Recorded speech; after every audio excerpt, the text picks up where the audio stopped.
जय हिंद दोस्तों, त्यागी trading tips में आपका स्वागत है। दोस्तों, इस वीडियो के अंदर हम बात करने वाले हैं मार्केट पर असर करने वाली कुछ न्यूज़। मार्केट पर असर करने वाली कुछ न्यूज़, कुछ इवेंट्स। स्टार्ट करते हैं। मालूम है आपको, लेकिन मालूम होने के बाद ये मत सोच लीजिएगा कि रसिया की यूक्रेन की लड़ाई चल रही है। रसिया यूक्रेन की लड़ाई चल रही है, छोड़ दें क्या? रसिया यूक्रेन की लड़ाई चल रही थी, लेकिन सप्लाई कहाँ से चल रही थी? खाड़ी के देशों से। कोई दिक्कत किसी को हुआ नहीं। रसिया यूक्रेन की लड़ाई चल रही थी, इंडिया को तेल और बढ़िया सस्ते दाम पर मिल रहा था। जी, इंडिया की बात कहाँ से आ गई? हमें अपने देश की ही बात करनी पड़ेगी ना। इस समय आपको समझना होगा सारी चीज़ें कि इस युद्ध का कितना बड़ा असर देखने को मिल सकता है और क्या क्या चीज़ें अभी डेवलप होती हुई नज़र आ रही हैं।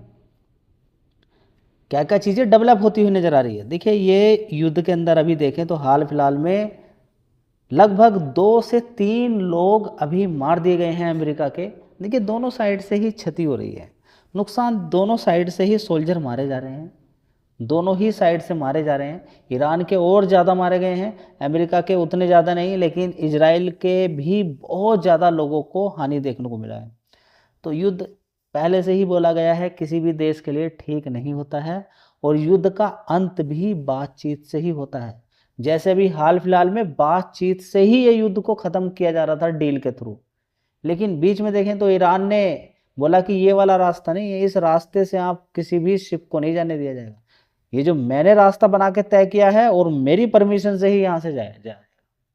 ठीक है, ये युद्ध फिर से भड़क गया। अमेरिका ने बोला कि ये तो नहीं चलेगा भाई। ठीक है, ईरान ने बोला ये तो चलेगा। अब अमेरिका को इतने लंबे समय तक युद्ध में धकेल देना, इजराइल तो पहले से ही था, रसिया भी इतने समय से है। अब अमेरिका को इतने समय तक, क्या अमेरिका झेल पाएगा इस युद्ध को इतने समय तक? समझने वाली बात है। देखिए, ईरान तो झेल रहा है काफ़ी समय से, उसको काफ़ी लंबा एक्सपीरियंस है कितने समय तक युद्ध लड़ाया जा सकता है। इजराइल ने इतने अटैक किए हैं ईरान पे, ईरान ने भी अटैक किए, अमेरिका भी अटैक कर रहा है।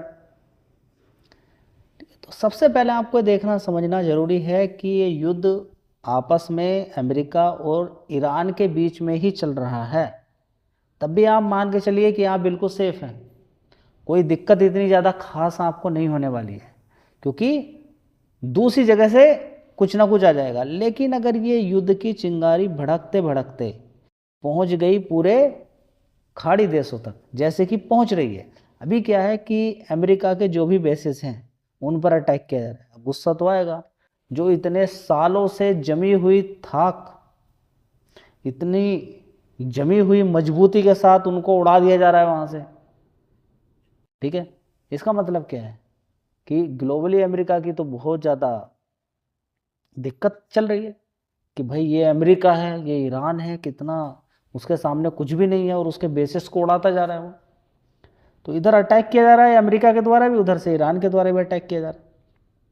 तो अब इस समय अमेरिका ने ईरान के इंफ्रास्ट्रक्चर पर, पोर्ट पर, ठीक है, इवन के पावर प्लांट के आसपास भी अटैक करने शुरू कर दिए, सड़कों पे अटैक करने शुरू कर दिए हैं, ताकि किसी तरह का कोई सामान को इधर से उधर ना ले जाया जा सके।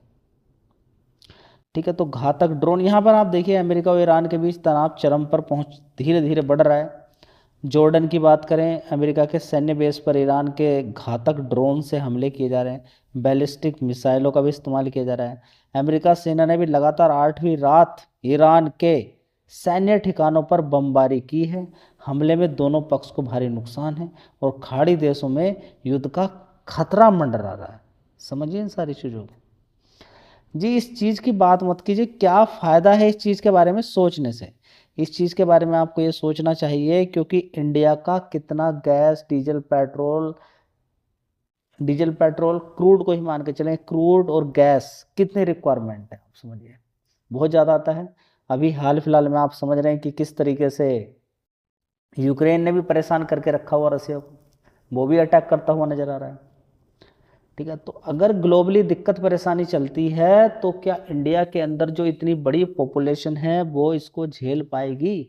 समस्या जी इलेक्ट्रिक व्हीकल, हाँ दौड़ रहे हैं इलेक्ट्रिक व्हीकल, ये आपके लिए एक अपॉर्चुनिटी हो सकती है कि इलेक्ट्रिक व्हीकल पे आप ध्यान दें, पावर वाली कंपनियों पे ज़्यादा ध्यान दें। इलेक्ट्रिक व्हीकल का कनेक्शन सीधा पावर सेक्टर से है। किससे है? पावर सेक्टर से। आप देख रहे हैं पावर सेक्टर बढ़िया उछाल देख रहे हैं, अदानी पावर को देखिए, टाटा पावर को देखिए, और दूसरी कंपनियों को देखिए, गैस वाली कंपनियों को देखिए, ठीक है।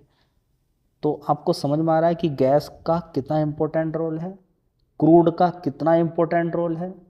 जब ग्लोबली इस तरीके की दिक्कत परेशानी होती है तो क्रूड उछाल मारता है। क्रूड ने उछाल मारना शुरू भी कर दिया है, क्रूड ने उछाल मारना शुरू भी कर दिया है। तो समझिए कि इंडिया की पॉपुलेशन बहुत ज़्यादा है, क्रूड के अंदर, गैस के अंदर कोई भी दिक्कत परेशानी होती है, डिले होता है, तो इसका बड़ा गहरा असर देखने को मिलेगा। इस चीज़ को आप समझ लीजिए, इस चीज़ को आप समझ लीजिए। दोस्तों मैं ये बिल्कुल भी आपसे नहीं कहता हूं कि आप किसी भी शेयर को बेचिए, मैं सिर्फ कहता हूं कि इस पॉइंट पर आपका फोकस होना चाहिए। अभी देखेंगे आप क्रूड का ही चार्ट पैटर्न अगर देखते हैं तो क्रूड नीचे 70 तक पहुंच गया था, अभी देखिए एकदम सीधा 88 के आसपास आ गया, और ये कब 100 से ऊपर, जैसे ही 100 से ऊपर उछाल मार देगा समझिए कि बड़ी दिक्कत परेशानी हो जाएगी आपको। देखिए एक तो है कि मिल रही है चीज, और देखिए गैस भी मिल रही थी लोगों को, लेकिन ब्लैक होना शुरू हो गया, गैस ब्लैक से मिलना शुरू हो गया, ठीक है। तो अचानक लोग एकदम हबड़ा, मतलब ऐसा माहौल क्रिएट कर देते हैं कि बड़ी दिक्कत परेशानी हो जाती है, लंबी लंबी लाइन शुरू हो जाती है, ठीक है। अभी नॉर्मल है सारे लोग कि हाँ आएगी, जब गैस का सिलेंडर खाली हो जाएगा तो ठीक है, उसके बाद आप देखेंगे पेट्रोल पंप पे लाइन लगनी शुरू हो जाएगी कि अभी चाहिए पेट्रोल हमें, बाद में बड़ी दिक्कत हो जाएगी नहीं मिला तो, ठीक है। तो सारे पॉइंट आपको ये नज़र बना के रखनी है कि अभी हाल फिलहाल किस तरीके का माहौल है। अगर ये सारे पॉइंट आपने नहीं रखे, आपने ध्यान नहीं दिया कि किस तरह से नेचुरल गैस के अंदर भी देखिए तेज़ी है, WTI क्रूड के अंदर भी तेज़ी है, ठीक है। सब जगह अगर तेल के अंदर, गैस के अंदर परेशानी कुछ भी देखने को मिल जाएगी, और ये युद्ध आगे भड़कता है, युद्ध पे आपका फोकस होना चाहिए, देखना चाहिए कि समझौता हो सकता है क्या। अभी जैसा कि लग रहा है कि समझौता भी नहीं होगा जल्दी, बात तो करनी पड़ेगी। अब अमेरिका का कितना नुकसान देखने को मिलता है, क्या कोई और दूसरा देश भी इसके अंदर एंट्री लेता है, ठीक है। यूक्रेन किस किस तरीके के अटैक करता है, क्या चाइना भी और दूसरे कंट्रीज पे अटैक कर सकता है, चाइना का, रसिया का कितना और बड़ा सपोर्ट यहाँ पर देखने को मिलता है, ठीक है। तो इस पर आपका फोकस होना चाहिए। अभी इतनी बड़ी सिचुएशन खराब नहीं बोल सकते हम, लेकिन फिर भी आपका फोकस होना बहुत ज़्यादा ज़रूरी है, क्योंकि अगर फोकस नहीं हुआ और अचानक ही कुछ दिक्कत परेशानी हो जाती है और आप कहेंगे कि ये तो पता ही नहीं, और वो दिक्कत परेशानी आगे बढ़ती रहती है, और कोई शेयर आपने खरीद के रखा हुआ है उसमें 4 गुना, 5 गुना, 3 गुना पैसा बन रहा है, और शेयर मार्केट के अंदर गिरावट होती है।